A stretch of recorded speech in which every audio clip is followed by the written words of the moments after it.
justamente el texto que había mencionado era el de Antropología en el Sur, del texto de Esteban Klotz. Primero que nada, el autor, que ya lo vieron con alteridad, hace un repaso, digamos, lógico, por decirlo de alguna manera, con respecto a lo que es, bueno, la visión histórica de que claramente el mundo está partido, digamos, en dos circunstancias. La cámara creo que me anda media mal, pero bueno, mientras se me escuche bien, es lo importante. Eh, es la línea, digamos, de la diferencia de los países del norte con los del sur, ¿no? Que hay una cuestión no solamente de poder político, sino también de poder económico muy importante entre estas, digamos, entre esta brecha de países que hacen que, bueno, justamente los países del norte tiendan a ser países dominantes en muchos aspectos y los países del sur, bueno, los países de América del Sur, de África, Oceanía sería como una excepción, porque Australia es un país del primer mundo, eh, en algunos, digamos, sentidos y demás, por los eventos que alberga o por otras cuestiones. Bueno, justamente desde ese lado ya claramente hay una importante diferencia. Pero ¿cuál es el punto que quiere analizar Esteban Klotz ligado a la antropología, justamente?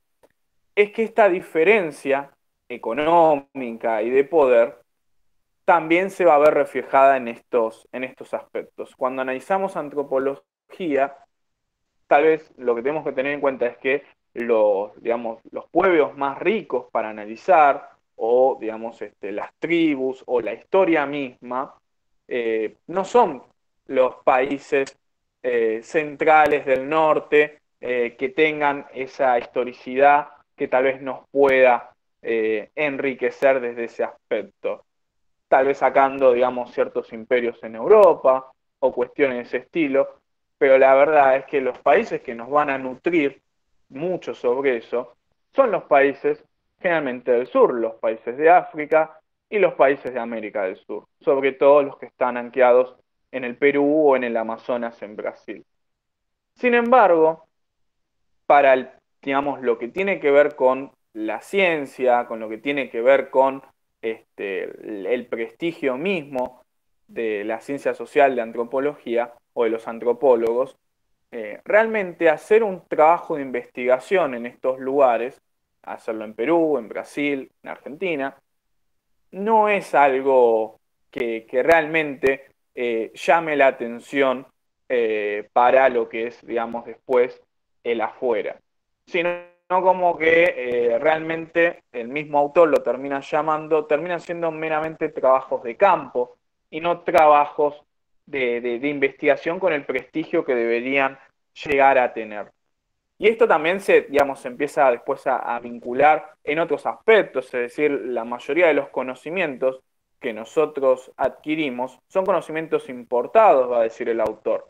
Esto se ve reflejado en las instituciones, se ve reflejado en, digamos, también mismo los lugares en donde nosotros nos conformamos día a día, y mismo también, digo, en base a esto, vuelvo al ejemplo, o volvemos si queremos a mencionar textos como el de Galeano y demás. Nosotros desconocemos un montón de idiomas, y el idioma que sabemos es el castellano, que realmente, bueno, es una, digamos, como una especie de, no me sale la palabra, una, digamos, entremezcla del lunfardo y otro tipo de cuestiones, de acento ligado, bueno, a modificado del español, pero no es el idioma natal o autóctono de estas tierras, digamos, de estos lugares. Lo mismo Paraguay con el guaraní, o lo mismo Perú también que tenía su propio idioma. Entonces, en base a eso, claramente, estas investigaciones que se realizan no terminan siendo prestigiosas según el autor y hace de que claramente no sea llamativo. Pero, ¿cuál es la diferencia? Que si, digamos, uno consigue por algún medio tener una beca o ser premiado con ir a alguno de estos países del primer mundo a realizar investigaciones similares, estas investigaciones sí tienen prestigio, sí suman nivel, o sí tienen como este grado de importancia académica, institucional, en base digamos, a que lleva más miradas que si yo es los trabajos de antropología de estos países. Por lo cual, desde ese lugar, claramente el autor va a decir que ahí empieza a jugar la diferencia del mundo eurocentrista con, digamos, los países que son de América del Sur y de África y demás. Pero que esta relación que hace el autor dice que no está problematizada. O sea, esta dificultad no se llega a plantear, está como naturalizada. No, es como damos por hecho de que, digamos, las investigaciones que se puedan realizar acá son algo básicas, simples, comunes, y que si vamos a realizar algún posgrado o algo por el estilo en Estados Unidos, en alguno de los países de Europa, en cambio, es como que también está como ese prestigio, esa grandeza, que al fin y al cabo termina siendo, digamos, es lo mismo. No es que sea menos importante, pero no es, digamos, en los que es por estas tierras, también debería tener ese prestigio. Después, bueno, había justamente el concepto de alteridad, que acá lo retrotrae del otro texto, ¿no? Pero acá, digamos, en este sentido se habla de que, bueno, justamente son alteridades o realidades diferentes, de que, digamos, también uno busca, justamente como el prestigio lo tiene en el primer mundo, lo va a ir a buscar allí. Y todo lo que, digamos, sea de acá, termina siendo como, bueno, meras sobrevivencias, cuestiones que no terminan de fortalecer desde el aspecto profesional que tal vez se requiera. Bueno, el autor después termina como planteando, bueno, ¿cuáles pueden ser las soluciones? Bueno, claramente realizar instituciones o formaciones académicas que tengan que tengan que ver con el hecho bueno, de lo nuestro, de lo autóctono, de buscar antecedentes propios, que realmente, bueno, nos pongan en una situación de prestigio y de elevar lo nuestro, que va a estar relacionado con muchos otros textos que vamos a ver ahora en un rato.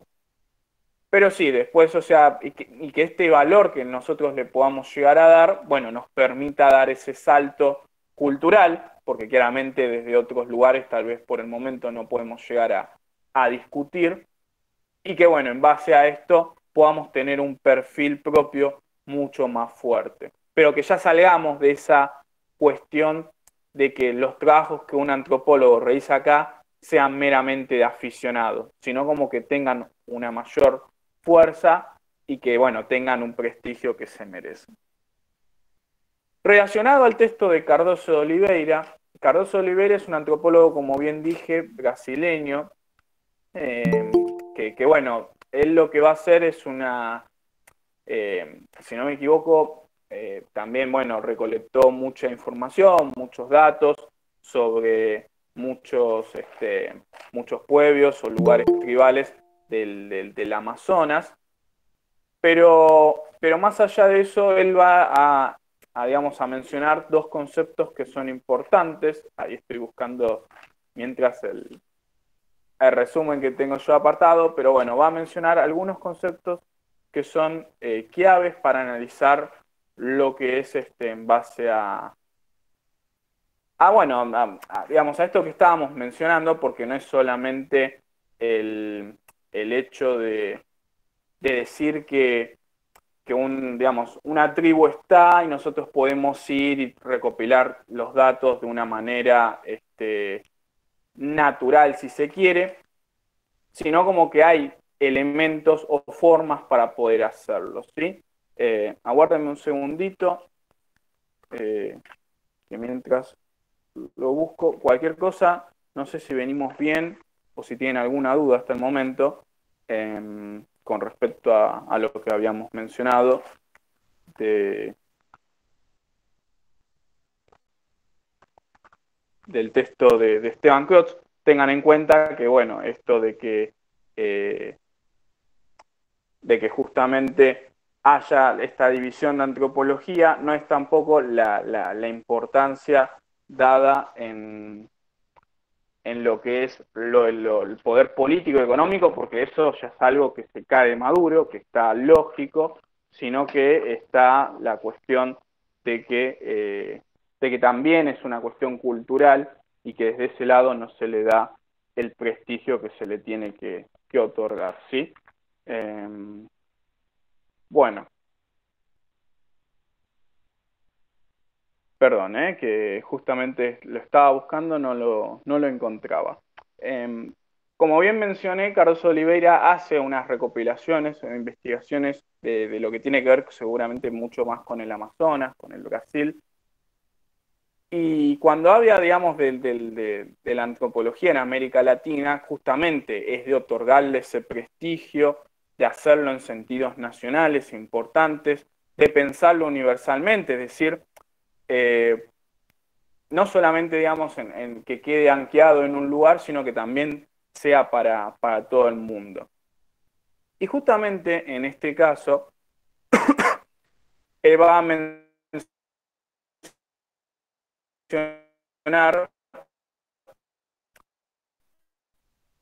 que para el antropólogo existe un tercer lugar neutro donde se puede hablar. ¿Qué quiero decir con esto? El antropólogo siempre tiene una toma de posición. Creo que esto ya lo había eh, ser una mente en blanco y después realmente salir a recopilar información como si nada o convivir en una tribu o realizar, digamos, ciertos aspectos que realmente no le...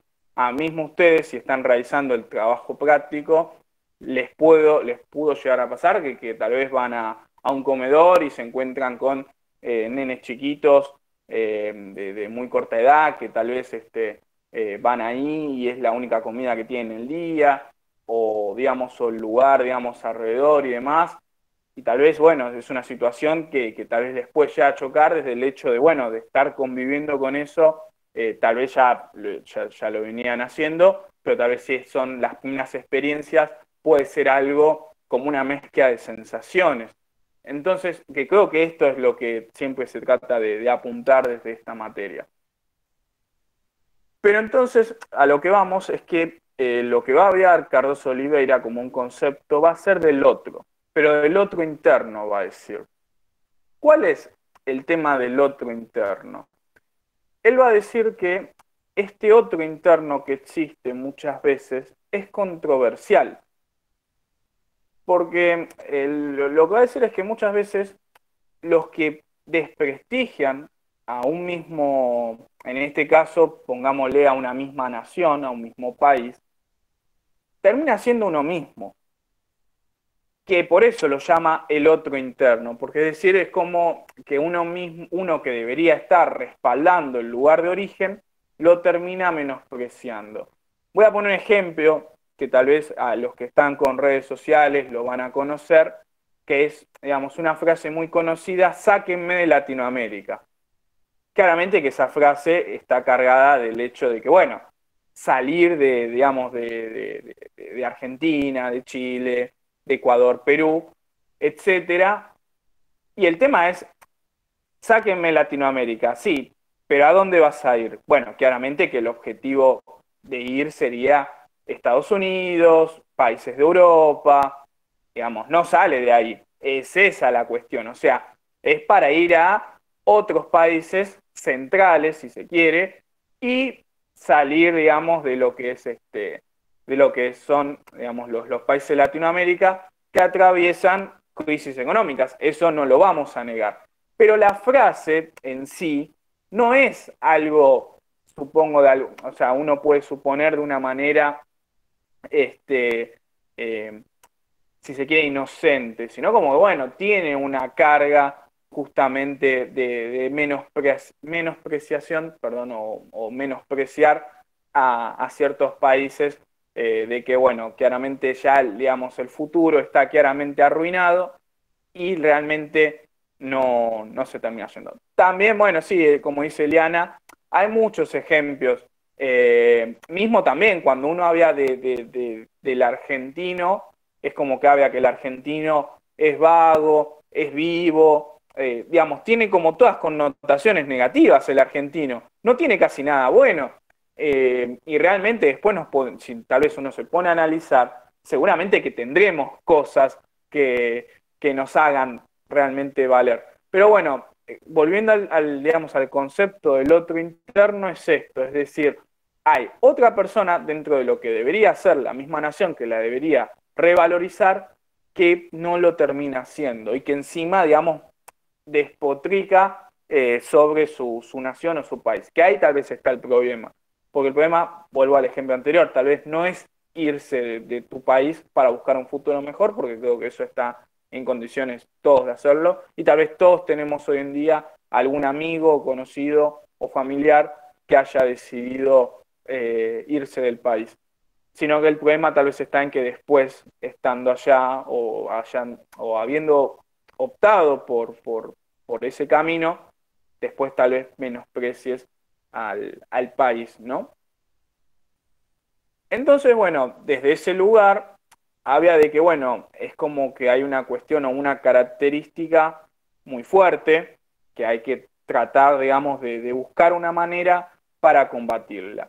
Y antes de entrar en eso, vamos a hablar de lo que tiene que ver con, a la hora de analizar, en este caso, el habla de pueblos indígenas o aborígenes, que él lo va a llamar, y también tiene un poco que ver con esto del otro interno, pero él lo va a llamar como una especie de fricción interétnica.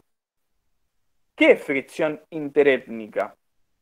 Bueno, justamente la fricción interétnica tiene que ver con este contacto que hay digamos, de lo que son, digamos, podríamos llamarlos los ciudadanos hijos del Estado-Nación, con los pueblos tribales, con los pueblos aborígenes, este acercamiento que justamente genera esa sensación rara de choque, de resistencia por parte de estos grupos tribales.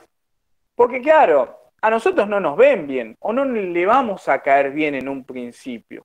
Y tienen toda lógica y razón de que no les caigamos bien, porque estamos hablando de que nuestras instituciones no les dan el lugar que se merecen, las menosprecian, prácticamente los ignoran y en algunos casos hasta se busca destruir, digamos, la cultura o tradiciones que ellos mismos tienen. Entonces, cuando alguien se acerca, es raro, es como les va a generar ese choque. Y el antropólogo va a tener que saber que este choque tal vez de primera mano se va a dar y que va a ser una especie de confianza que va a tener que ganar para poder tratar de generar un vínculo mucho más fuerte que le permita, ahí en ese caso, obtener ciertos resultados respecto de rituales, de participar en rituales, de acceder, digamos, a conocer los distintos símbolos o costumbres que pueden llegar a tener. Pero esa fricción interétnica se va a dar de una manera innegable, si se quiere. Y que, bueno, va a ser conflictiva. Claramente que en un principio va a ser conflictiva. Es más, hay grupos aborígenes o tribales que directamente rechazan al otro o lo atacan y demás. Creo que hay un montón de antecedentes en la Patagonia Argentina. Hay un lugar en el mundo que no me acuerdo bien cuál es, que es como que trataron de filmar de lejos y es como que la persona que llega ahí la matan. O sea, no quieren saber nada con el contacto exterior, siguen viviendo como una manera no nómade porque están establecidos ahí, pero sí, bueno, viven de la pesca, digamos, de la cosecha, pero no digamos, siguen con esa cuestión, pero no les interesa absolutamente nada la relación con las nuevas estructuras actuales e incluso, digamos, tienen esa resistencia de que no están en contacto con los demás. No me acuerdo qué país es, pero si googlean algo similar, digamos, y demás, les va a aparecer seguramente en las noticias. Que también, digo, es una postura razonable por, digamos, también si nos remontamos a lo que vimos en el texto de racismo, de Galeano, de las masacres, las aniquilaciones y demás, y bueno, claramente que tiene un punto de lógica pararnos desde ese lugar.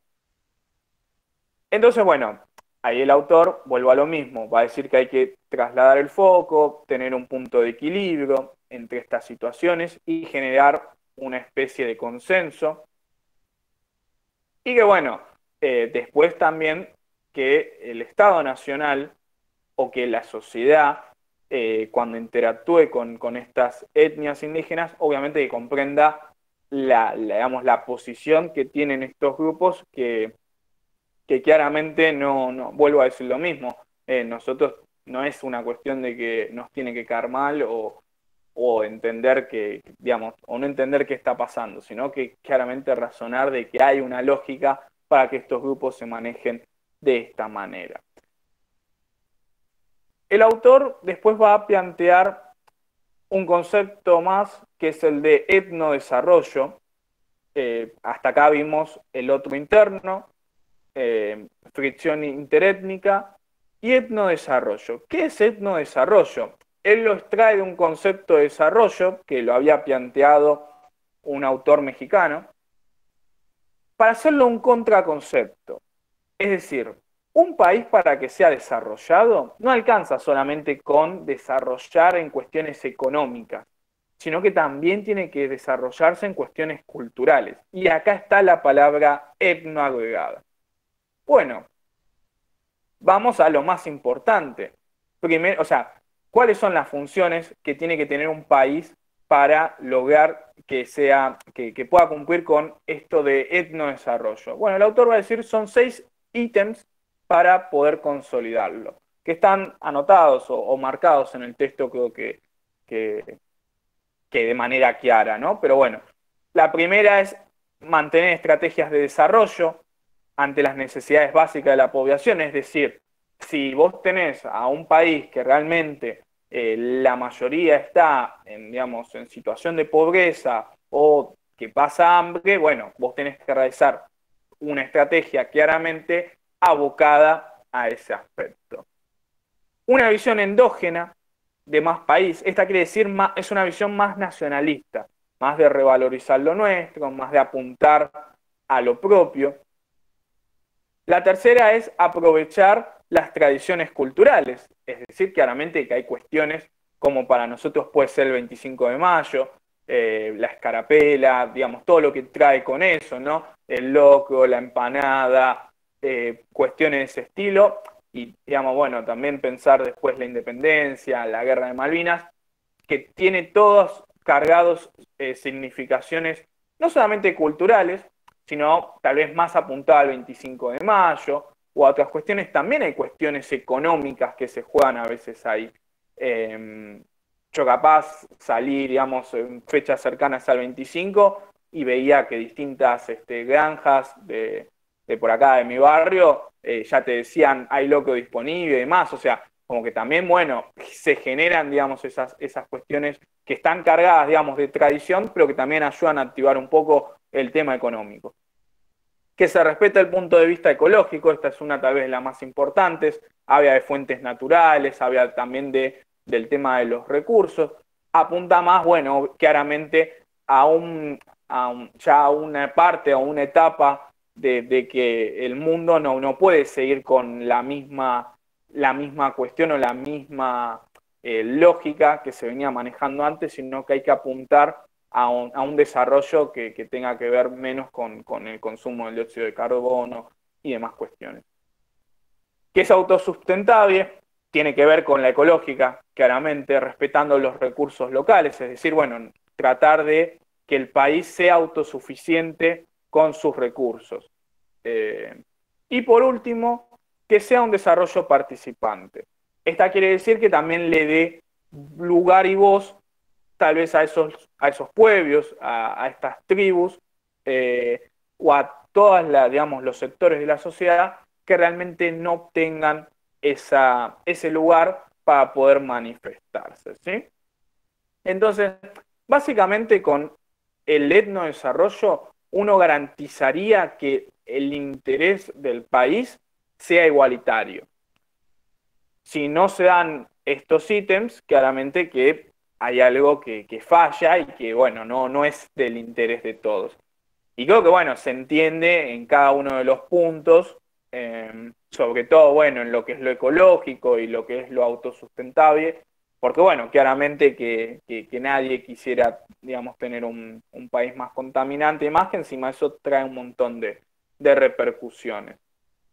Entonces, acá si quieren, le damos la comparación para que no creo que haya una pregunta vinculada a este aspecto, pero bueno, cuando le pregunten seguramente de Esteban Klotz por el tema de las antropologías en el sur, por qué, digamos, el autor sostiene como digamos, hay una mirada diferente cuando es, digamos, cuando miramos al norte y cuando lo hacemos en el sur, trae otra respuesta. Y acá cargado también con Cardoso Oliveira, bueno, cómo lo podemos llegar a solucionar o cómo podemos llegar a plantear digamos, elevarle, digamos, cierto lugar a otras cuestiones, o por qué también aparece lo que es el otro interno, que es alguien que menosprecia nuestro lugar de origen, y esto de la fricción interétnica, que bueno, es una cuestión más que tiene que ver con la lógica que se va a dar cuando aparezca un antropólogo, una antropóloga a querer investigar sobre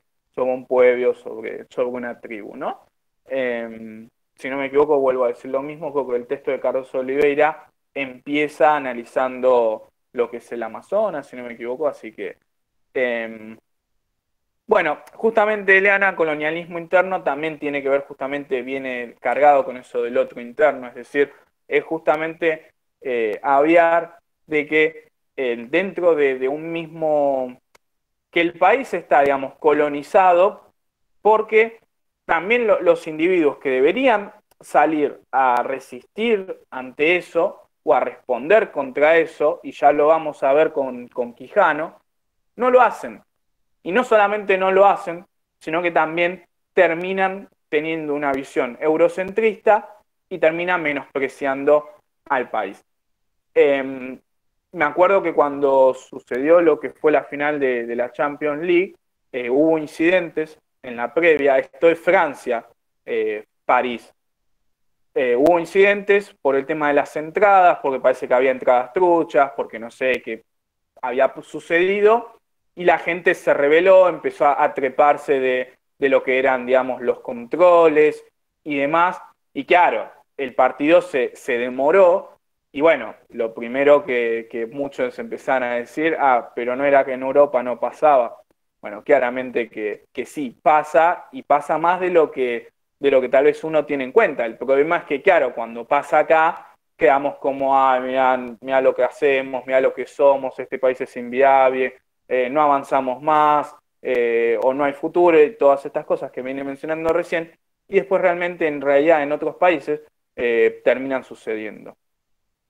Eh, del sujeto epistémico. Bueno, el sujeto epistémico tiene que ver justamente también con lo que tiene que ver con que hay que generar una dimensión nueva. Es decir, epistémico viene de episteme, que es ciencia. Entonces hay que generar una ciencia, digamos, se quiere, desde el aspecto del conocimiento, a un sujeto nuevo que no tenga estas relaciones coloniales tan incrustadas en lo que tiene que ver bueno, que este sujeto realmente sea revalorizado del lugar de origen en donde está.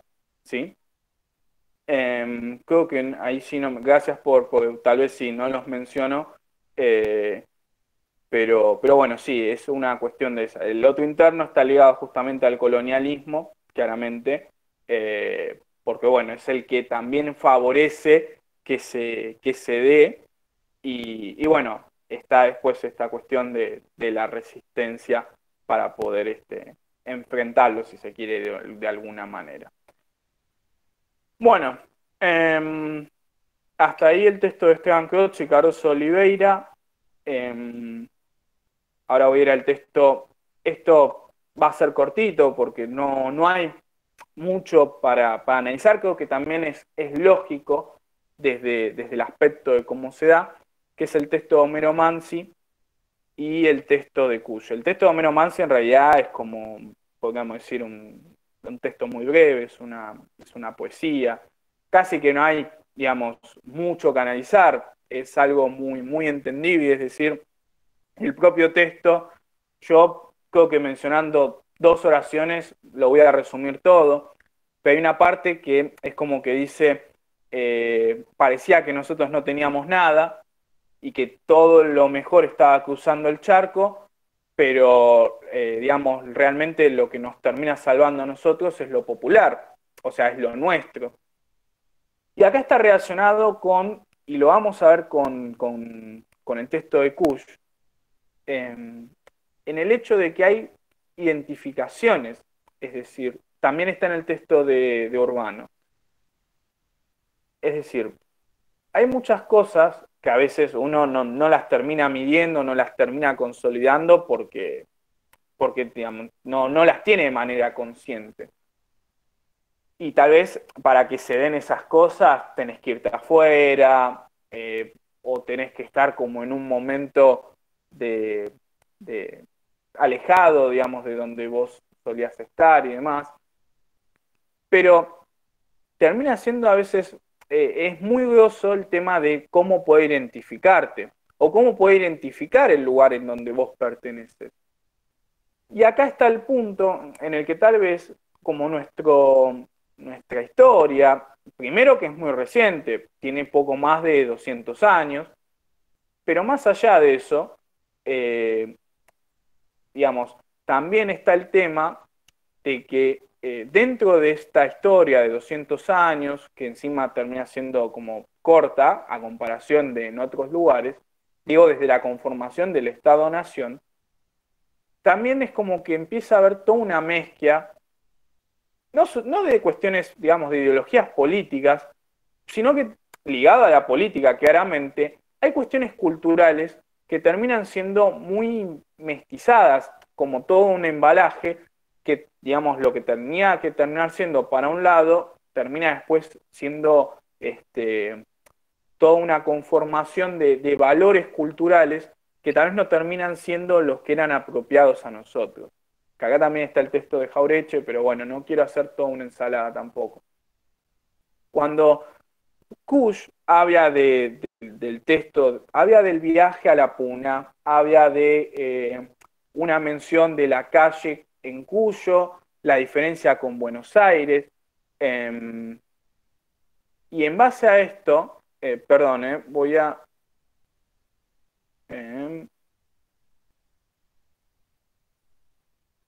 eh, perdón, estaba viendo, porque justo me saltó un mensaje con los datos y nada, pensé que estaba con el Wi-Fi.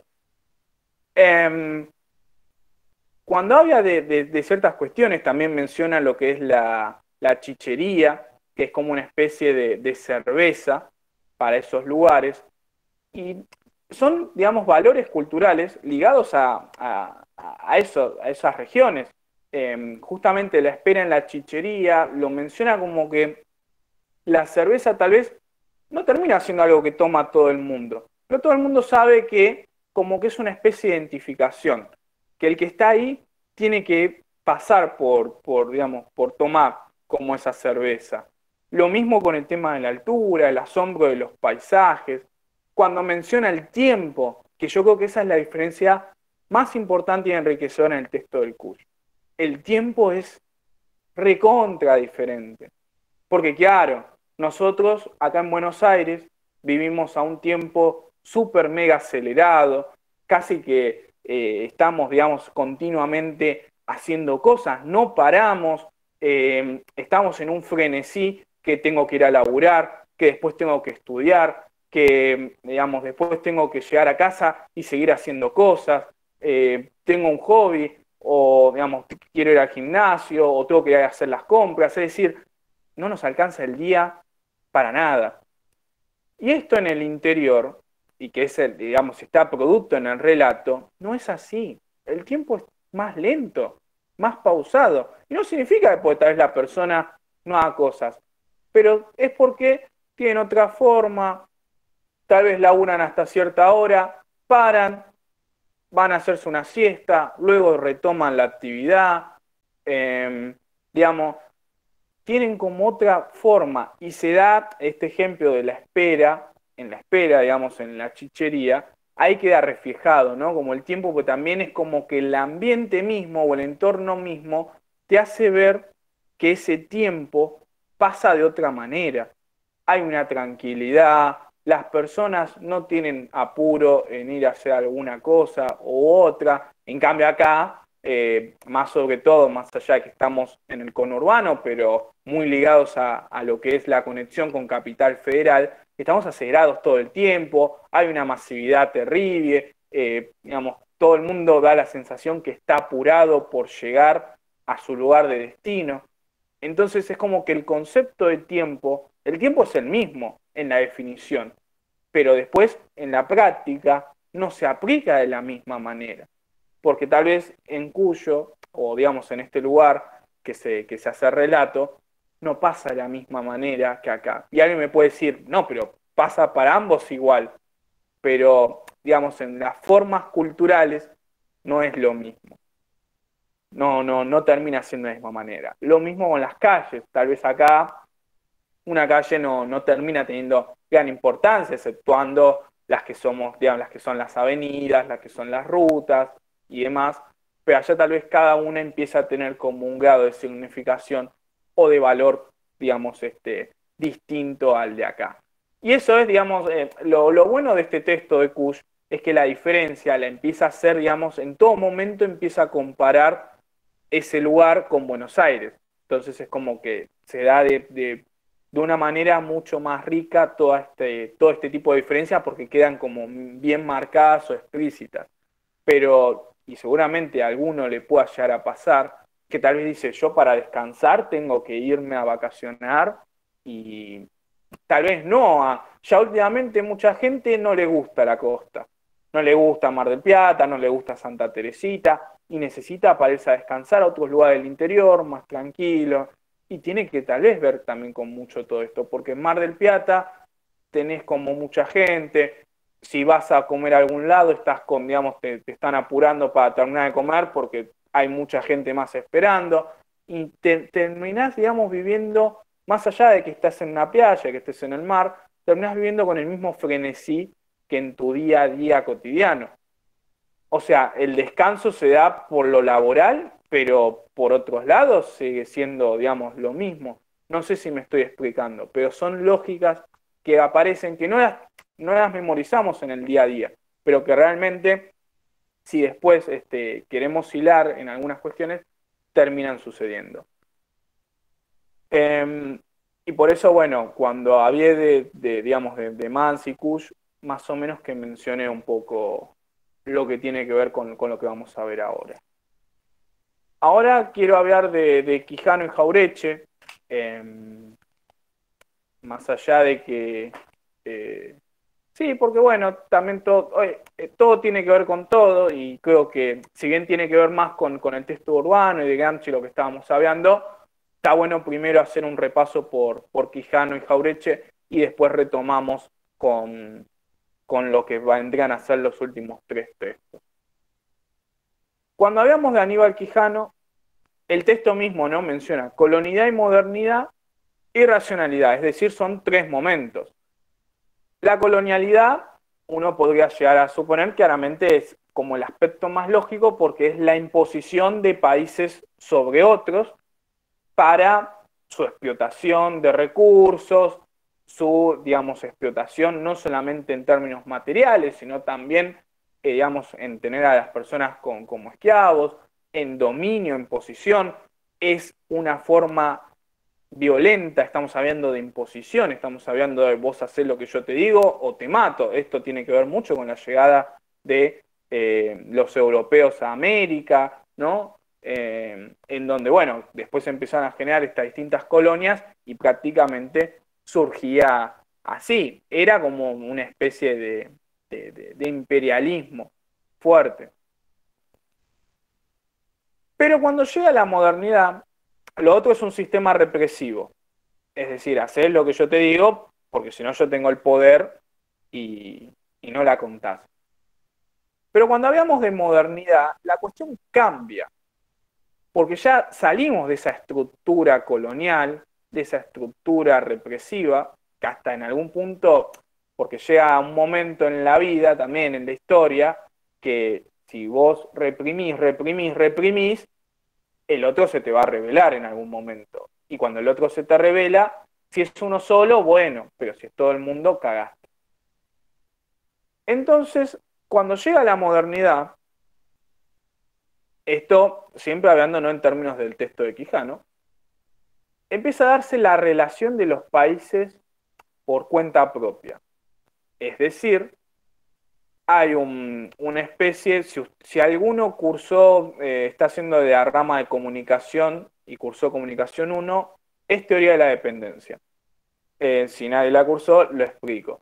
Básicamente es que los países del subdesarrollo o los países de menor jerarquía tratan de vincularse con los países, digamos, potencias, para tener un beneficio en términos de relaciones no solamente económicas, sino también políticas y culturales. Acá recuerden cuando si Argentina no se relaciona con Estados Unidos, para algunos medios de comunicación o para algunos políticos o ciudadanos, Argentina no está en el mercado mundial, no está dentro del mundo, lo suelen llamar a decir. Y realmente, siempre que podemos llegar a negociar con Estados Unidos, no son buenas las negociaciones que se hacen. Pero si vos no negociás con Estados Unidos, es como que quedás por fuera del mundo. Acá lo mismo puede pasar con, menciono el caso de Argentina con Estados Unidos, pero es también el caso que puede ser de México, que pueden ser de otros países, que terminan vinculándose de alguna manera u otra. Puede haber afinidad política, como sucedió tal vez un poco el gobierno de Mauricio Macri se acercó a Estados Unidos y le pudo vender limones.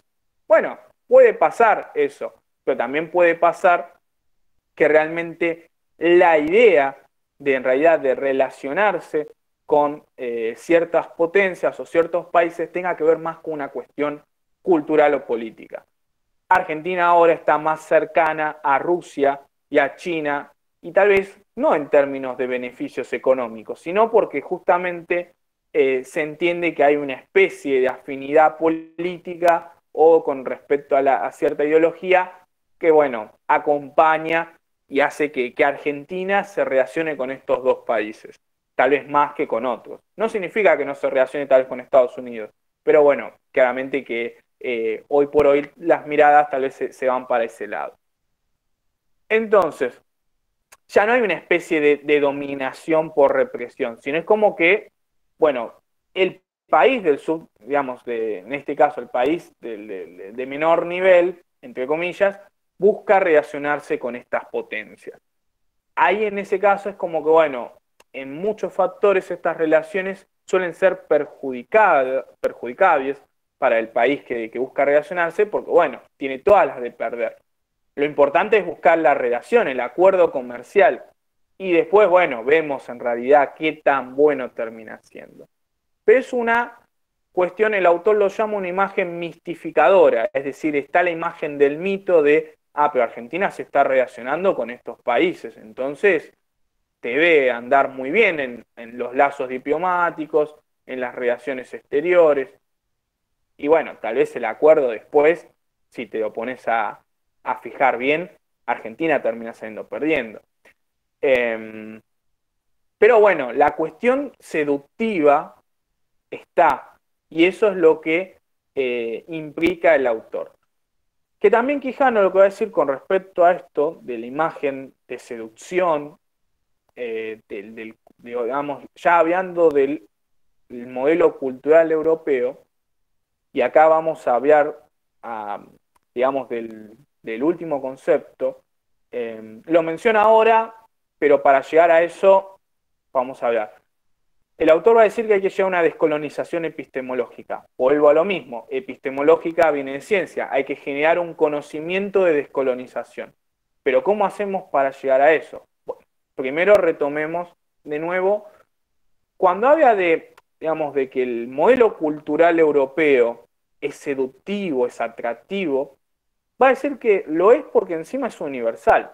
Es decir, casi que para todo el mundo el modelo eurocentrista es el que gobierna o legisla las leyes o las reglas globales del mundo.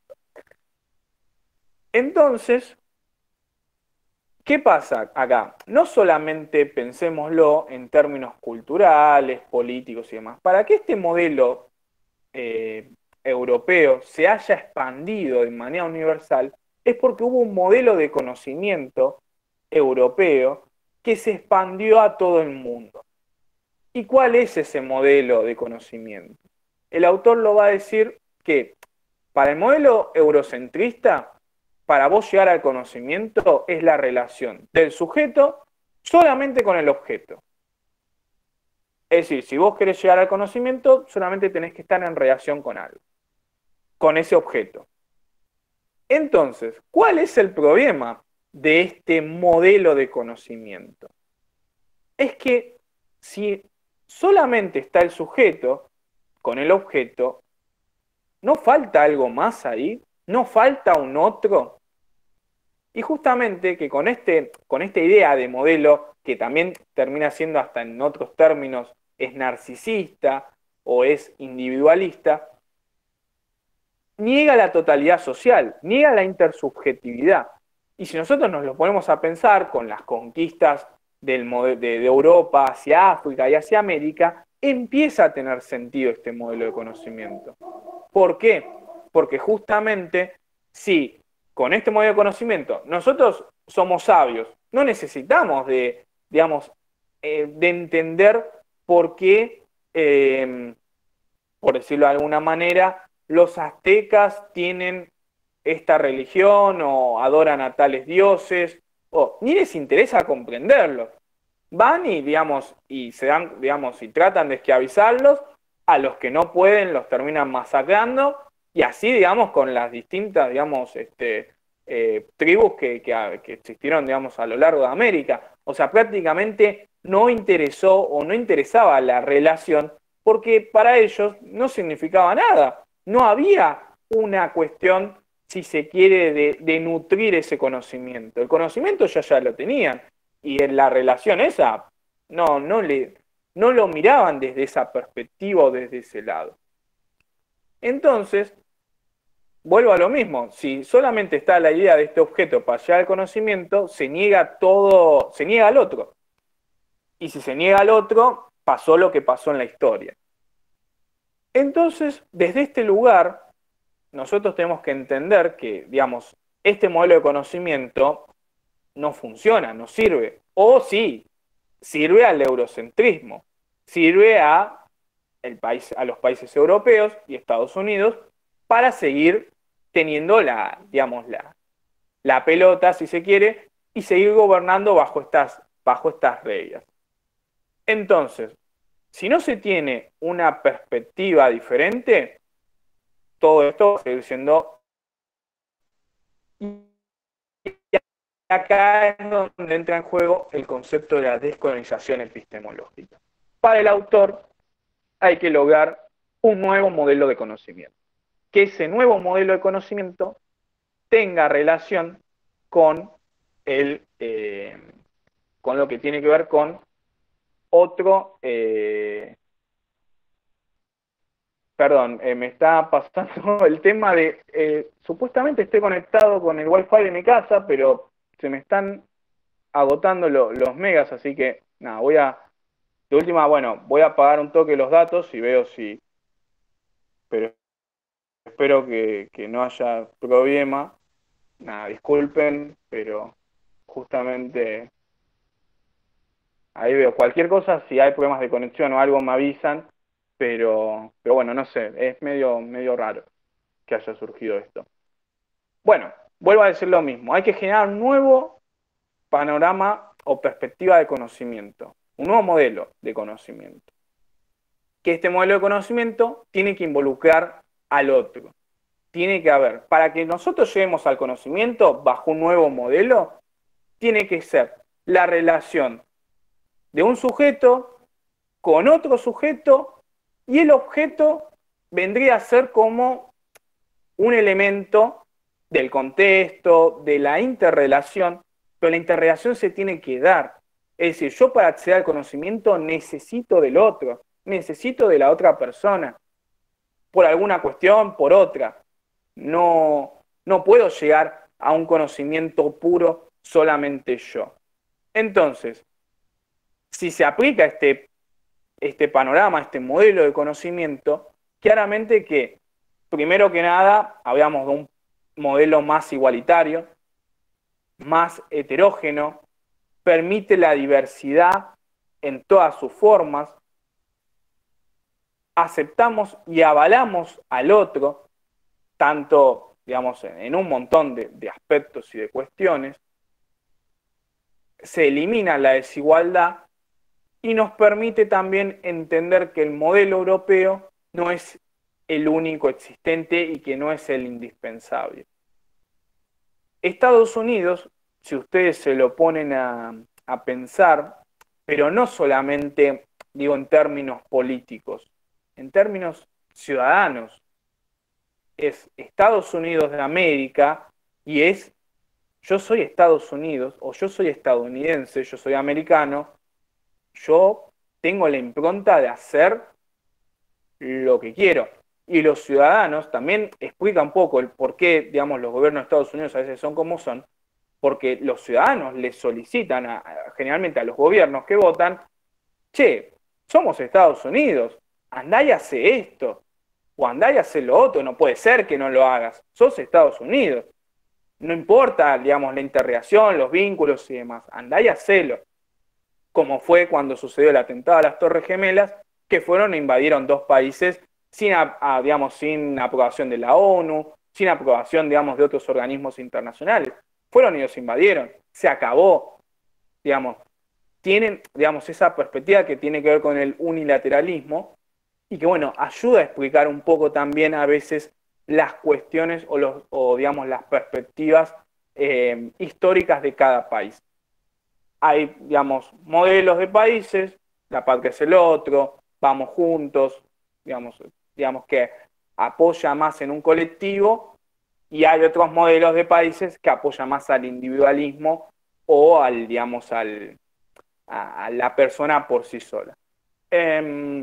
Eso también o sea, también explica y ayuda a explicar un poco cuestiones culturales, ¿no? Que tal vez si nosotros nos ponemos a pensar en la historia argentina, bueno, siempre hubo enfrentamientos o grietas políticas, pero desde ciertos, digamos, lugares de un conjunto de personas. Eh, es muy, digamos, muy raro pensar sí en modelos de dirigentes políticos y demás, de cuestiones individualistas, pero después no termina sucediendo tanto en la sociedad argentina. La sociedad argentina se caracteriza por ser mucho de solidaridad y cosas de ese estilo. Pero bueno, sí, vuelvo a repetir eso, el concepto de descolonización epistemológica, espero que se haya comprendido, prácticamente lo que plantea Quijano es necesitamos un nuevo modelo de conocimiento. Acá sí lo vamos a relacionar con Jauretche, más allá de que encima claramente va a estar relacionado a esto, porque justamente Jauretche lo que plantea, él va a hablar de sonceras, es decir, ¿qué es sonceras? Bueno, sonceras viene de sonso, pero él va a decir que hay personas que quieren que seamos sonzas, que no es lo mismo. Uno puede ser sonso como puede ser ignorante, porque, bueno, prácticamente no hay cosas que desconocemos. Ahora, es diferente cuando quieren que seamos ignorantes o quieren que seamos sonsos en algunas perspectivas. Entonces, él, si bien, digamos, el texto también empieza como que el argentino es vivo de ojo o es sonso de temperamento, pero es inteligente para otras cosas también.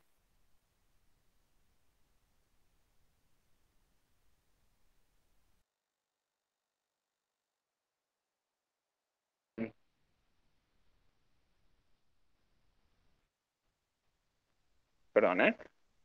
Eh, Él lo que va a decir es que todo lo que sucedió en Argentina no tiene un origen eventual, es decir, no es algo que surgió de la nada, sino como que hay una conformación que tiene que ver con lo mental, también en la búsqueda digamos, de conformaciones políticas y demás, como lo que después obviamente me va a mencionar Sarmiento, pero que ayudan a comprender ciertas cuestiones o ciertos aspectos para buscar el aval del otro. Por ejemplo, a ver, cuando Sarmiento menciona que Argentina es un país despoblado y hay que, digamos, hay que poblarlo y demás, uno puede decir, sí, la verdad que Sarmiento tiene razón, Argentina es un país despoblado. Pero ahí das el pie a que justamente Sarmiento, bueno, en ese caso dijo, pero yo lo voy a poblar con lo que yo quiero, no con, no con lo que tal vez tendría que darse. Es decir, bueno, sí, a Argentina le falta poblar. Sí, bueno, perfecto. Pero bueno, en ese caso yo voy a decir con qué poblarlo. Y también acá hablamos del concepto de desierto. Argentina no tiene desierto en sí. Lo tendrá Estados Unidos, lo tendrán otros países. Argentina no tiene desierto en sí. O países de África. Pero bueno, el concepto, digamos, de desierto venía a ser de atraso, que también ayuda a explicar después lo que es civilización y barbarie de Sarmiento. ¿Por qué está muy relacionado? Porque justamente Jauretche trae a Sarmiento para explicar lo que es la soncera. Es decir, la soncera madre es civilización y barbarie. Es esa división planteada por Sarmiento, que a partir de ahí uno empieza a conformar modelos políticos. Dale, Lourdes, buenísimo. Igual creo que va a estar en YouTube, así que nada, cualquier cosa, después lo continúas por ahí. Y éxitos para lo que tengas que hacer. Entonces, justamente, la soncera madre es civilización y barbarie. Y de acá lo que va a decir es que, y que acá viene el hecho de que nos quieren hacer sonsos, que Sarmiento quiso importar una cultura, que fue justamente, como seguramente muchos ya sabrán, él quiso importar el modelo europeo y norteamericano en el país porque eso generaba un mayor desarrollo. El problema está en que, si bien trajo maestras para que enseñen inglés, trajo, digamos, muchos inmigrantes, hubo una masificación de los inmigrantes en ese entonces de Europa a Argentina. El problema estuvo en que los que emigraron hacia Argentina eran de los lugares más pobres de España e Italia, que son los lugares del sur, y que estaban muy relacionados o que tenían una idea muy fuerte respecto del anarquismo. No tienen, o sea, eran muy trabajadores, eso, digamos, son dos cosas que son diferentes. Eran muy trabajadores, pero no respetaban digamos, lo que tenía que ver muchas veces con el aval del sistema. Más allá, es por eso que después se generó una revolución en 1907 que termina la Semana Trágica y demás, pero no me quiero ir mucho más allá. Pero realmente, digamos, muchos inmigrantes que vinieron eran del polo opuesto de lo que quería Sarmiento. Sarmiento buscaba otra cosa. Y ahí justamente es el texto de que Jauretche trata de explicar de que fracasó Sarmiento en su modelo de país porque no se puede importar una cultura. No se puede importar una cultura de otra. Justamente él habla de trasplantar un árbol. No se puede trasplantar un árbol de lo que vendría a ser de Europa, plantarlo en Argentina y esperar que crezca tal cual. Porque ese árbol en Argentina va a plantar o digamos, va a crecer con otras raíces, va a brotar otras hojas, es decir, no es la misma cultura, no es lo mismo. Y ahí está el problema de Sarmiento, que quiso copiar un modelo cultural totalmente alejado al que estaba, digamos, al modelo argentino, sobre todo en ese tiempo, que era todavía mucho más gauchesco que ahora, mucho más folclórico y demás, que encima, digamos, en las provincias lo sigue siendo, y para Sarmiento todo eso era barbarie y nada más alejado de la realidad, sino que es la cultura, es lo autóctono de lo que vendría a ser digamos, el país. Es más, después, tanto en la conformación de su presidencia como lo fue en la de Mitre y después en la de Roca, hubo toda, bueno, una matanza, una masacre sobre los gauchos, sobre, digamos, los distintos pueblos, Roca ni hablar, y que bueno, terminaron conformando a la Argentina como lo es hoy, pero bueno, con toda esa historia detrás. Entonces, bueno, básicamente, más que nada, es digamos esa cuestión de que las sonceras es esta cuestión de que, bueno, nos buscan hacer sonsos, de que hay cuestiones que nosotros no prestamos atención, que tenemos que tratar de hacerlo, y que para que, digamos, de prestar atención y demás, y que bueno, justamente a partir de ahí las vamos a ir descubriendo, y una vez que claramente uno las descubre, le permite enfrentarla y combatirla. Y bueno, justamente no sé si hay mucho más. Claramente, bueno, él menciona que es un hecho anticultural todo esto que se hace, porque, bueno, una cosa es, digamos, la historia de un país y otra es la historia de otra, que es, bueno, tiene que ver con la desnacionalización, la autodestrucción. Esto muchas veces igual se sigue dando hoy por hoy, con ciertos valores culturales, con ciertas cuestiones que tienen que ver con las fechas patrias. Eh, lo que tiene que ver con la abstracción cultural. Eh, Después, bueno, habrán, digamos, ciertos comentarios o no y demás, pero bueno, eh, tiene que ver mucho con este tema. No se puede fabricar un país, eso también lo va a decir Jauretsch en el texto. Eh, Porque el país, digamos, uno que ya está fabricado, y dos es que si de última, si lo vas a desarrollar, que no es lo mismo, lo tenés que desarrollar vinculado a su cultura, a su entorno o contexto, y no importado de afuera. Bueno, eso más que nada, es más, él va a decir que el inmigrante después termina siendo, en algún aspecto, digamos, termina haciendo la suya, eh, y que bueno, es lo que después se explica la masa social que se termina generando. Para Jauretche, y con esto termino con este texto, el fracaso se termina dando en 1914, cuando, ahí leo el comentario, Eliana, cuando realmente se conformó toda una masa obrera que estaba en las antípodas, vuelvo a decir, de lo que había propuesto Sarmiento. En la descolonización epistemológica de Quijano se relaciona entonces con la soncera de civilización y barbarie. Sí, por supuesto, se puede. A ver, no la descolonización epistemológica, porque eso sería como. Sí, podemos decir que en Argentina justamente se dio lo que es el modelo cultural europeo, porque hubo personas que la quisieron traer, como el caso de Sarmiento. Sarmiento quiso copiar el modelo cultural eurocentrista, eh, haciendo, digamos, toda una especie de movilización de inmigrantes, vuelvo a decir lo mismo, la incorporación de maestras estadounidenses para que enseñen inglés en Argentina. Él quería que el idioma que se hable sea el inglés.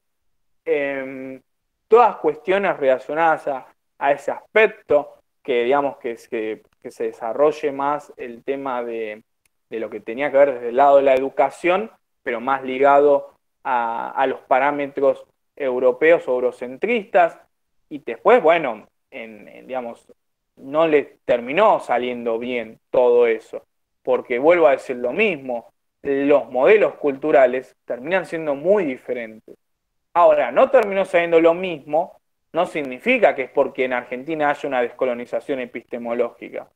No, para nada. Es más, desde el lado de Mitre, Sarmiento, Roca, realmente, digamos, en cuanto pudieron, masacraron a todos los gauchos, a los pueblos aborígenes o indígenas que estaban en territorio, bueno, en ese entonces no era argentino, pero para que, bueno, así lo sea, lo terminaron haciendo.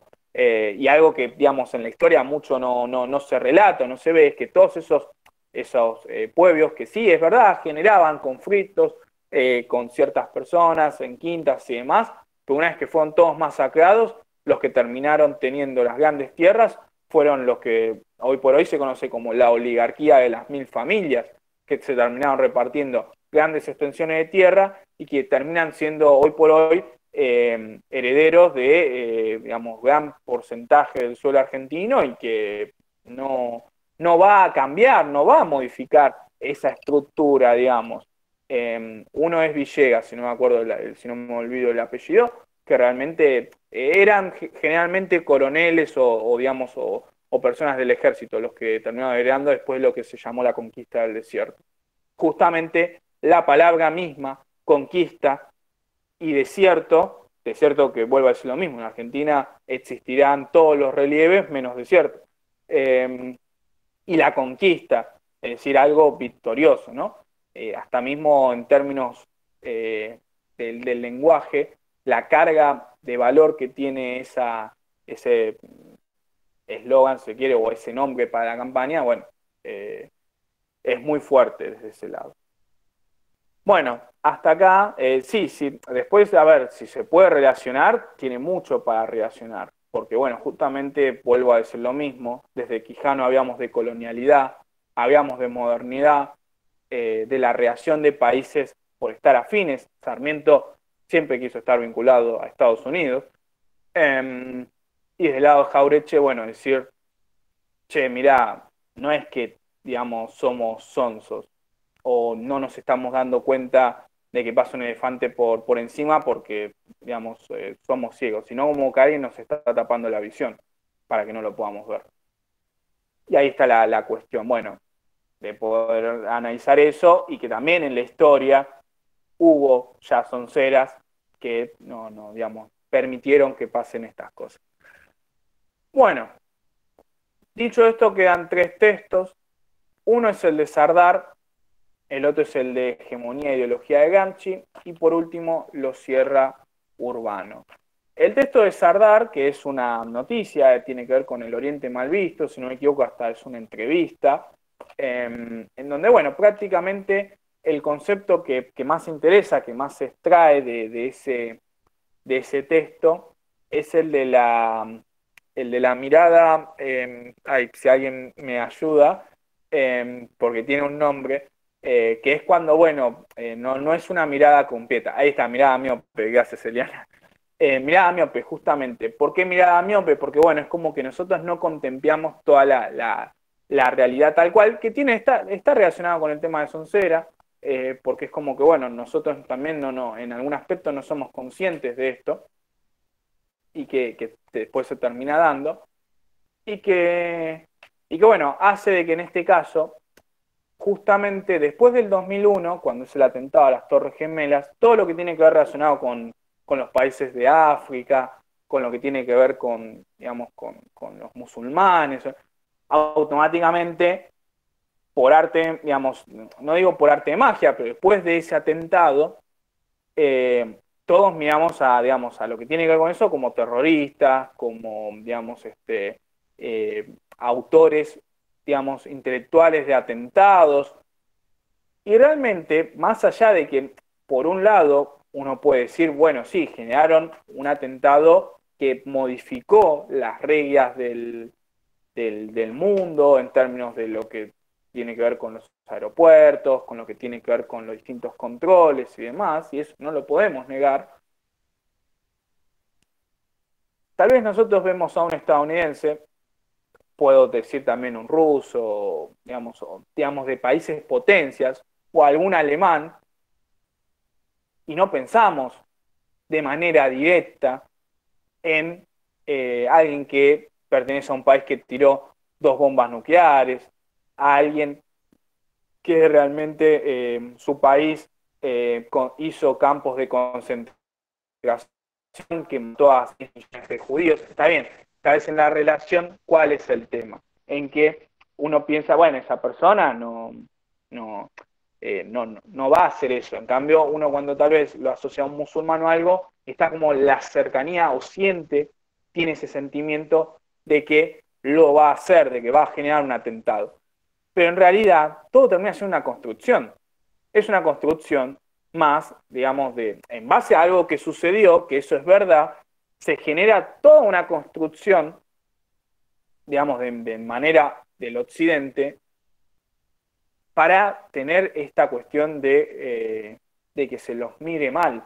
Ahí retomando lo que es el nombre del texto, el Oriente mal visto, que tiene que ver mucho con Estados Unidos, con Hollywood, con lo que tiene que ver lo que es Estados Unidos siempre necesitó un enemigo en la historia. Primero fue Inglaterra, después pasó a ser Alemania, después la Unión Soviética.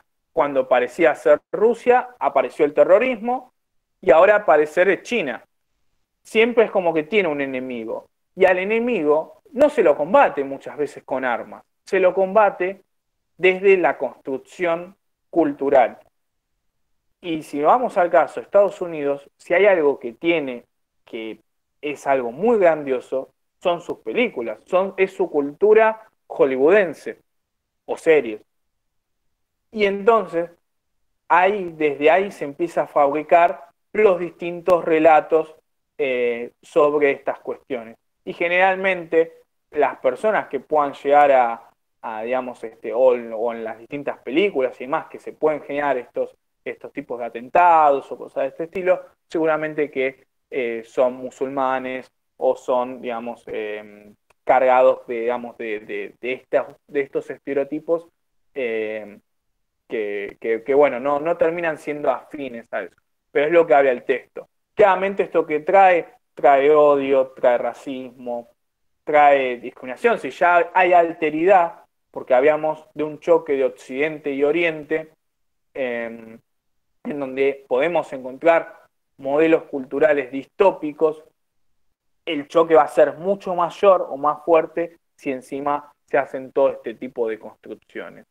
Pero bueno, sí, mirada miopes porque justamente no contemplamos todo, sino que realmente vemos lo que nos quieren hacer ver, dice el texto.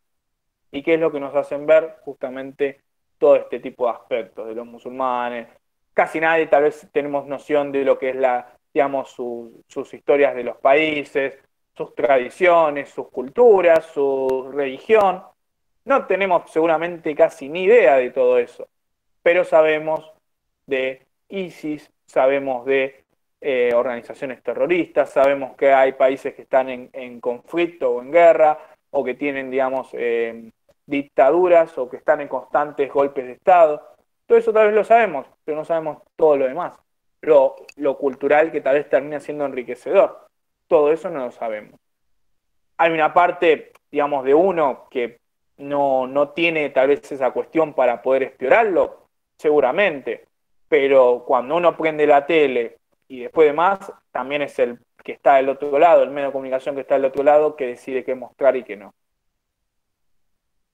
En términos para entender un poco y complementar con esto, aparece Gramsci, que seguramente algunos ya lo vieron o no. Gramsci es un italiano que estuvo preso y que, bueno, es el generador de un concepto muy importante que seguramente al menos la mayoría lo va a ver más de una vez en su carrera, como es el concepto de hegemonía. El concepto de hegemonía es que algo sea establecido para todos sin discusión alguna. Pero generalmente, y ahí entra en juego vinculado a la ideología, es que esta hegemonía en realidad no tiene discusión, ¿no? Digamos, está por sobre todas las cosas, pero no significa que sea así, que sea verdad. Termina siendo hegemonía porque queda como en el modelo, puede ser de una ciudad, hasta mismo de una cuestión de sentido de pertenencia, pero no termina siendo un correlato a veces existente. Por ejemplo, en 2008, cuando surgió la crisis con el campo, mucha gente tomó como lema todos somos el campo. Y la realidad es que es muy difícil poder establecer eso, pero fue un modelo hegemónico. Realmente todas las personas, hasta alguien que, digamos, vive en un departamento, que tal vez lo más cercano que se puede llegar a tener es una maceta o algo por el estilo, eh, termina respondiendo a favor de ese modelo y termina diciendo, yo soy del campo. A lo que voy es que termina siendo todo un modelo en el que uno se termina quedando de alguna manera que yo no digo que está mal que digamos, sea afín o no, pero sí, digamos, la cuestión de que tal vez en realidad los beneficiarios digamos, es imposible que la comparación sea la misma si realmente estamos hablando de personas que tienen mucha hectárea, mucho poder, o realmente de exportación o cuestiones de ese estilo que realmente ponían en jaque digamos, al autoabastecimiento en el país. Una persona que en realidad terminaba, después iba a trabajar en una oficina. Pero bueno, el concepto hegemónico que se generó de todos somos el campo permitió que realmente la 125 no saliera y que Argentina, digamos, desde ese aspecto, el modelo de gobierno político de ese entonces terminara teniendo una dura derrota contra el campo. Es decir, la hegemonía termina siendo a veces demasiado influyente en los modelos de países.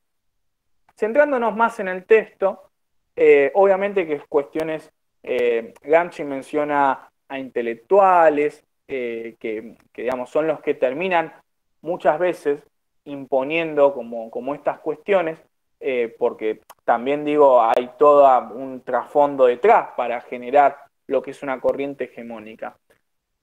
Pero cuando hablamos de... Dale, André, cualquier cosa después en YouTube, te pasás por todo el canal de Todos por Sociales y continúas con lo que no llegaste a ver. Una que haces dominante se va a decir cuando es dominante y dirigente. Es decir, para vos tener una especie de... Para ser líder, lo tenés que ser, pero también tenés que tener a quienes sos ese líder. Si no, no tiene mucho sentido. Entonces, ¿qué quiero decir con esto? Gramsci va a mencionar que la burguesía comprendía que el poder lo tenía. Esto hablando en sus momentos. Porque Gramsci se pregunta en su país por qué Italia no es comunista o socialista. ¿No? Lo era Alemania, lo era Rusia. ¿Por qué Italia no lo es? Bueno, justamente Italia no lo era porque no había un acompañamiento de la gente. Es decir, y ahí Gramsci comprendió que la burguesía se rodeaba bien para tener el apoyo de la gente. Porque si no, también la burguesía entendía, no era boluda, las clases dirigentes, que si yo, digamos, tengo al pueblo en contra, estos se me rebelan. Entonces se garantizaba el apoyo popular y la lucha política nunca llegaba. Era mucho más compleja. Va a hablar Gramsci de que había tres relaciones de fuerza. Una era las relaciones sociales ligadas a la materia de producción. Es decir, bueno, a las industrias, a las fábricas, todo eso. Toda esa estructura de desarrollo que, digamos, en quién estaba en manos todo ese capital. La segunda tenía que ver con la relación de fuerzas políticas. Acá sí ya hablamos de las clases dirigentes, que dentro de cada organización tenía una estructura también consolidada. Y la tercera era la relación de las fuerzas militares, que siempre cumple un papel decisivo. Las fuerzas militares, si te quieren voltear, lo van a hacer. Es muy difícil digamos, que en un país que el ejército se ponga en contra, el gobierno salga victorioso, salvo que se genere una guerra civil. Entonces, Gramsci también va a decir que hay otros tres momentos. Uno es el momento económico, ¿no? Que es algo así como, bueno, una fase que tiene que ver, siempre mucho Gramsci va a hablar de la conciencia, ¿no? La conciencia de los actos, la conciencia de las diversas situaciones para que se den. En lo económico es los intereses profesionales de un grupo. Es decir, bueno, qué tanto, digamos, me conviene una cosa o la otra. Está el momento económico-político, es decir, bueno, me articulo bajo ciertos intereses de clase para poder solventarme, pero obviamente con la idea económica, ¿no? Y el tercer momento, va a decir, es la hegemonía. La hegemonía entonces se alcanza por la conciencia de que los intereses corporativos, si se quiere, rompen un marco de los grupos, leo el textual, de los grupos puramente económicos y pueden y deben convertirse en intereses de los grupos subordinados. Es decir, lo transformo a toda esta cuestión compleja, que la idea de ciertos grupos dominantes por una cuestión u otra se transfiera a los grupos que están por debajo, es decir, al pueblo, digamos, ¿no? A las masas sociales que también acompañen eso que lo dicen las personas arriba. En un ejemplo de una materia, tal vez a mí me fue chocante por el ejemplo, pero bueno, tiene un poco de razón. Tal vez una persona dice, sí, la verdad que yo estoy a favor del aumento de las tarifas porque están muy bajas y no tienen correlación con el dólar. Y según el ejemplo decía, y tal vez esa persona no tiene, no tiene revocada una de sus paredes. Que decir que, bueno, uno puede estar, digamos, da igual, pero a lo que va el ejemplo es por qué vos te pones a favor de empresas multinacionales que la levantan en pala y la van a levantar más en pala todavía, que tal vez no brindan los servicios que tienen que brindar y realmente, digamos, vos no ligás nada de eso, ni siquiera sos trabajador de esas empresas. Pero el concepto ahí es, digamos, o la definición es, vos estás a favor de todos modos a pesar de todo eso. Y para estar a favor de todo eso es porque claramente tiene que haber una cuestión que a vos te haga involucrar, que a vos te haga participar, porque si no, no se puede tener ese grado de criterio, si se quiere. Volviendo a Jaureche, uno no es sonso, sino que buscan tal vez de alguna manera hacerlo. Entonces esta clase hegemónica va a direccionar a estos grupos.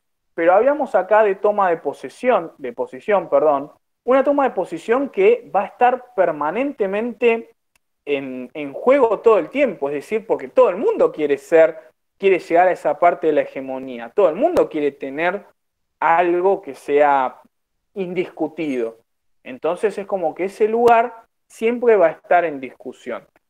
Mismo, a ver, esto de que todos somos el campo, bueno, después obviamente cuando surgió el lema y más, obviamente que hay mucha gente que se opone en discusión. O los demás lemas que había mencionado. Entonces, el Estado tiene que aparecer como, bueno, un elemento para generar un cierto equilibrio. El tema es, bueno, si el Estado tal vez quiere imponer la hegemonía. Y acá, bueno, acá había, bueno, en un momento el texto había la ampliación del Estado. No sé qué tan importante, realmente yo al menos en su momento no me lo preguntaron, pero bueno, está la parte de la expansión de la base social. Sí, ahora ya voy a eso. Y bueno, después otra función que tiene que ver con el Estado como aparato de la hegemonía. Cuando hablamos ahora sí de folclore, con respecto a Gramsci, cuando hablamos de folclore, hablamos de que, y relacionado, está más relacionado con el texto urbano más que con el de Sardar, pero sí hace hincapié en que bueno, se miraban, digamos, a los países europeos, o siempre se los miran a los países europeos como, vuelve a ser esto de Quijano, ¿no? Con cierta seducción, con cierta mirada enriquecedora, fuerte, decir, qué lindo que ellos tienen, mira qué educados que son. Y siempre es como que, bueno, lo nuestro se lo termina como tirando por abajo. Y no se termina valorando realmente como es. Pero él apunta al folclore, y acá está en relación el concepto de hegemonía, del sentido de que hay muchas cosas populares de nuestros lugares de origen.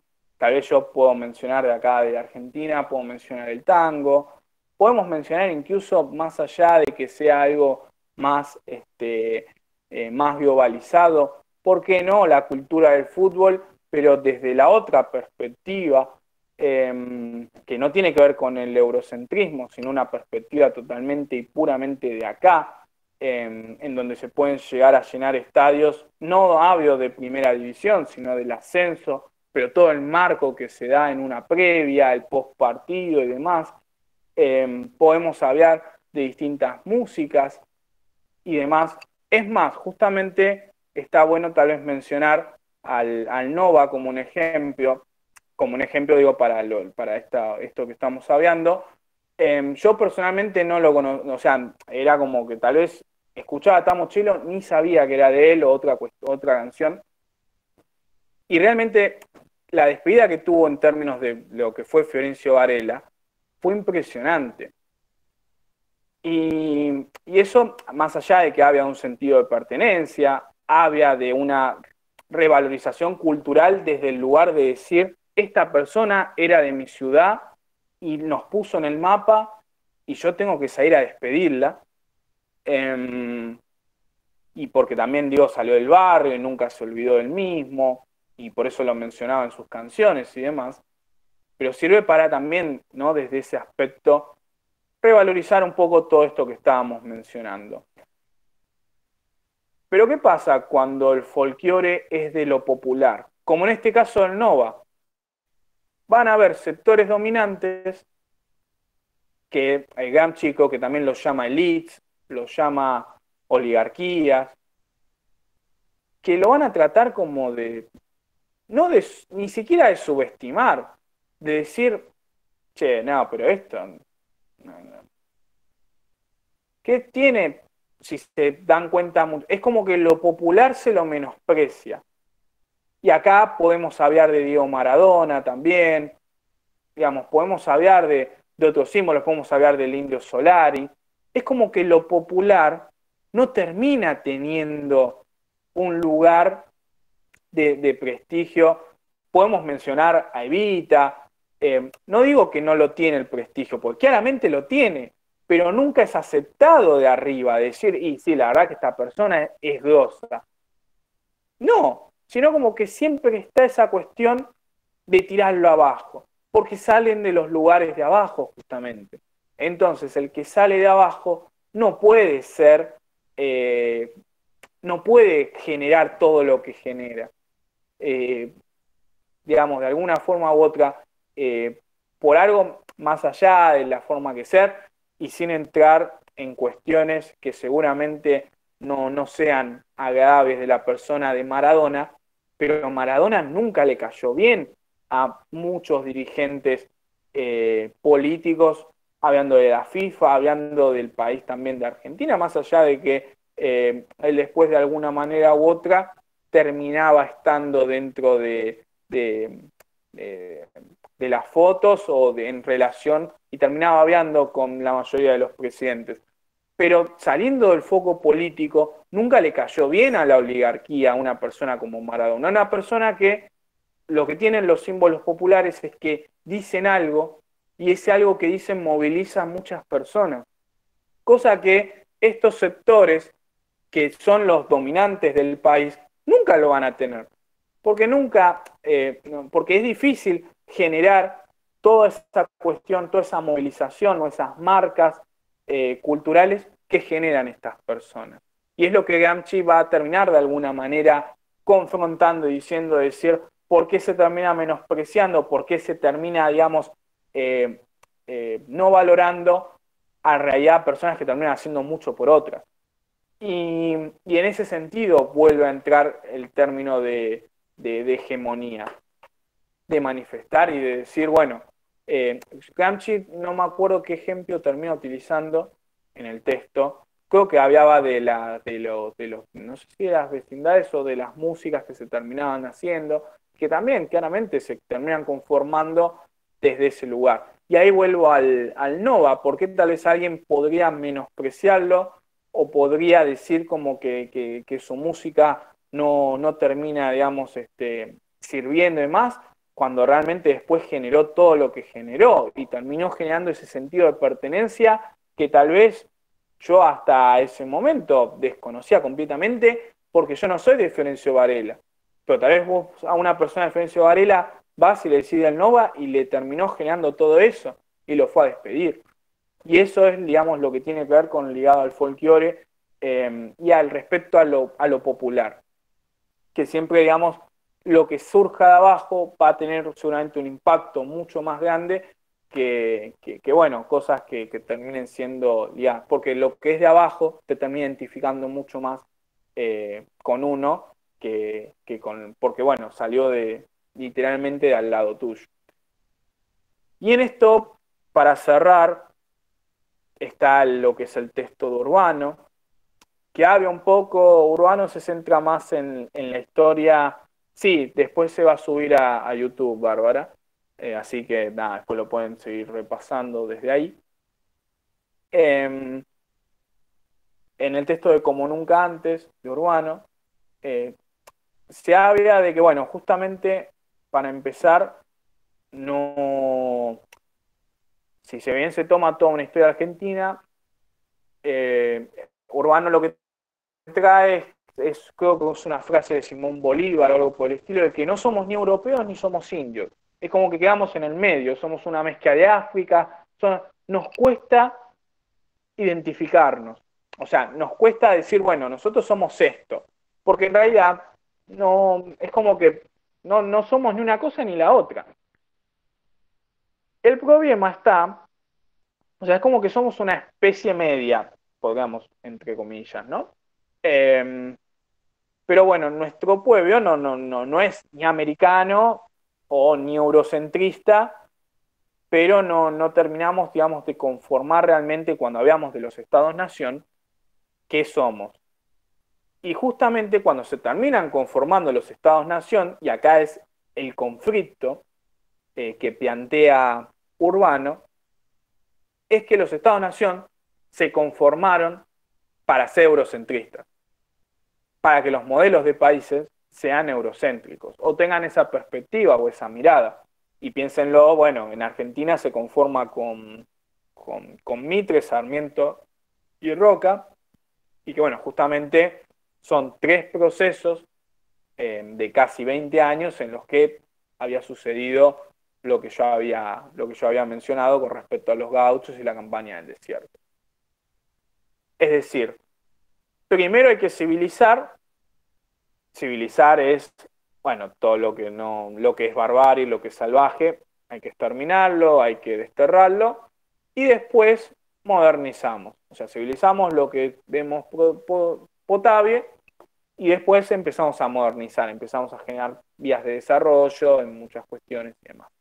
En esa época, en el gobierno de Mitre, se desarrolla lo que es la guerra de la Triple Alianza, donde Argentina, Brasil y Uruguay entran en guerra con Paraguay. 5 años estuvieron en guerra, 3 países contra uno solo. Paraguay nunca se recuperó de esa guerra, era el país que era más potencia. El tema del entramado de esa guerra es que los 3 países, Argentina, Brasil y Uruguay, actuaron por orden de Inglaterra. Cosas que, bueno, son interesantes que tal vez uno después va aprendiendo y va entendiendo un poco también la historia, ¿no? Sobre muchas cuestiones. Eh, vuelvo al texto Urbano. Las élites, va a decir Urbano, impusieron el eurocentrismo como el modelo cultural a seguir, o como valor cultural, también es una de. Es decir, nosotros nos establecemos con este parámetro, como conformación de país. Entonces, lo que se ve como novedad, va a decir, siempre es en relación a lo que está del otro lado, a lo que está del norte. Esto es en comparación un poco a lo que vimos con el texto de Esteban Klotz, con Antropologías en el Sur. Todo lo que se ve como novedad es todo lo que está del otro lado, nunca lo nuestro. Nunca revaloramos digamos, lo que podemos llegar a aprender o a conocer de nuestras tierras. Todo es siempre mirando a Estados Unidos, a Europa. Entonces, bueno, nosotros, y acá, bueno, es lo que, terminando un poco el texto de Urbano, quiere, digamos, realizar, es que haya una especie de que, bueno, tiene que partir el hecho de que tiene que haber la existencia de otra cultura, que es la nuestra, y que a partir de acá tiene que haber dos consecuencias estratégicas. La primera es el conocimiento cotizado, lo va a llamar, que es el que se produce en Europa. Es decir, estas dos consecuencias estratégicas son de todo lo que vimos por qué hoy, digamos, una conformación del Estado-Nación. Es decir, la primera es que justamente venía a ser esto, de que nosotros miramos siempre a Europa como ejemplo a seguir y demás, y dejamos de lado cuestiones nuestras. Y lo segundo, y que ahí está otra cosa ligada a Gramsci, es que el producto de acá se lo ve como pintoresco. Pintoresco es una característica que me había olvidado de mencionar del texto de Gramsci. Gramsci va a decir que desde los sectores dominantes a cuestiones populares siempre la van a tratar como algo pintoresco. Le reduce valor. No es algo cultural, no llega cultural para los sectores dominantes, sino como que son cosas pintorescas, como algo llamativo, pero menospreciándolo. Lo pongo a ver en un ejemplo, vuelvo a decir lo mismo, esto del Nova es algo bueno, pintoresco, no merece mucho más grado de atención que eso. Y tal vez en realidad después uno tendría que ponerse a analizar por qué generó todo lo que generó, tal vez siendo un artista de no tanta trayectoria, pero sí para Florencio Varela. Entonces ahí es como que los parámetros cambian. Y por eso también es decir, bueno, claramente que no hay los sectores dominantes o cuando hablamos de estas cuestiones, o también mismo de los medios de comunicación, por cómo trataron el tema y todo, bueno, no son oriundos de Florencio Varela.